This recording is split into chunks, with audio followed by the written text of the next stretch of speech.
दिल्ली में political poster war जारी है। आम आदमी पार्टी ने पीएम मोदी का पोस्टर जारी किया। पीएम को बताया फकीर राजा। आपने पोस्टर ट्वीट कर लिखा, 2700 करोड़ के राजमहल में 150 करोड़ के सिंहासन पर विराजित फकीर राजा।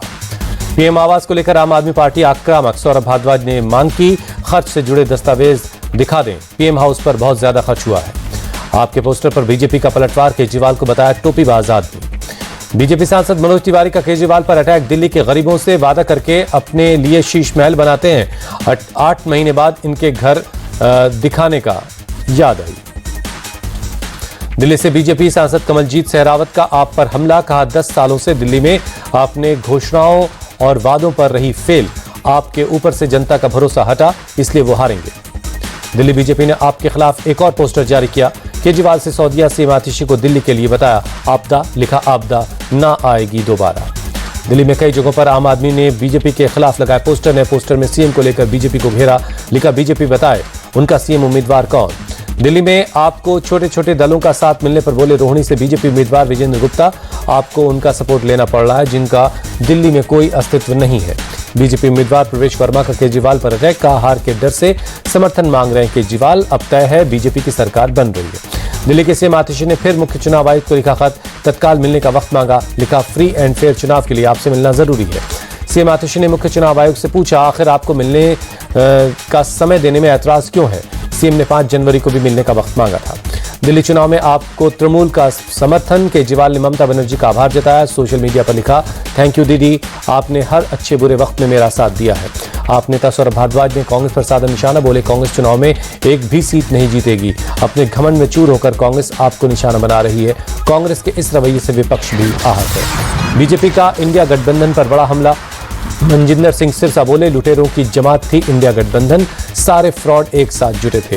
दिल्ली में आप और कांग्रेस के अलग अलग चुनाव लड़ने पर तेजस्वी यादव का बड़ा बयान, कहा पहले से तय था इंडिया अलायंस सिर्फ लोकसभा चुनाव तक के लिए था। दिल्ली चुनाव को लेकर संजय राउत का कांग्रेस पर अटैक, बोले केजरीवाल को देशद्रोही कहना सही नहीं, केजरीवाल को देशद्रोही बताने पर उद्धव दुखी है। राउत बोले दिल्ली में केजरीवाल ताकतवर, आप जीत रही है, कांग्रेस और आप साथ होते तो ज्यादा खुशी होती। शिवसेना यूबीटी नेता आनंद दुबे ने बतौर इंडिया गठबंधन आम आदमी पार्टी और कांग्रेस दोनों को बताया महत्वपूर्ण, कहा हमारी लड़ाई बीजेपी की नीतियों के खिलाफ है। महाराष्ट्र कांग्रेस नेता पृथ्वीराज चौहान के मुताबिक दिल्ली में आम आदमी पार्टी और कांग्रेस का गठबंधन होता तो अच्छा होता, हालांकि कांग्रेस अच्छा चुनाव लड़ेगी। बीजेपी सांसद मनोज तिवारी ने कांग्रेस पर बोला हमला, कहा कांग्रेस मुक्त भारत हमारा प्रण, आम आदमी पार्टी का भी दिल्ली से सफाया होना तय है। प्रवासी भारतीय दिवस सम्मेलन का पीएम मोदी ने किया औपचारिक उद्घाटन, कहा विकसित भारत के निर्माण में प्रवासी भारतीयों का अमूल्य योगदान है। सम्मेलन में बोले पीएम मोदी, सम्राट अशोक ने ओडिशा में ही शांति का रास्ता चुना था। आज भारत दुनिया को कह पाता है कि भविष्य युद्ध में नहीं बुद्ध में है। भुवनेश्वर में सम्मेलन के आयोजन को पीएम मोदी ने तारीफ की, कहा ओडिशा में कदम कदम पर हमारी विरासत के दर्शन होते हैं। प्रवासी भारतीय दिवस सम्मेलन में पीएम ने महाकुंभ के लिए दिया न्योता, कहा कुछ ही दिन में प्रयागराज में महाकुंभ शुरू होने वाला है। 18वां प्रवासी भारतीय दिवस के मौके पर पीएम ने प्रवासी भारतीय एक्सप्रेस ट्रेन को दिखाई हरी झंडी, भारत के प्रमुख पर्यटन स्थलों को जोड़ने का काम करेगी ट्रेन। भुवनेश्वर के 18वें प्रवासी भारतीय दिवस समारोह में पीएम ने का स्वागत हुआ। ओडिशा के मुख्यमंत्री मोहन चरण मांझी और विदेश मंत्री एस जयशंकर ने स्वागत किया। प्रवासी भारतीय दिवस सम्मेलन में बोले विदेश मंत्री एस जयशंकर, सम्मेलन के माध्यम से विदेशों में बसे भारतीय अपने देश के प्रगति और विकास को देख पाते हैं।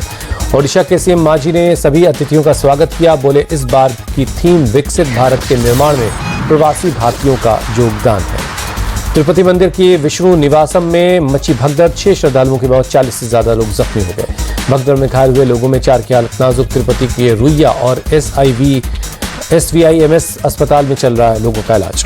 बड़े हादसे के बाद अलर्ट हुआ तिरुपति मंदिर प्रशासन। विष्णु निवासम में वैकुंठ एकादशी पर विशेष प्रार्थना के लिए टिकट का वितरण जारी है।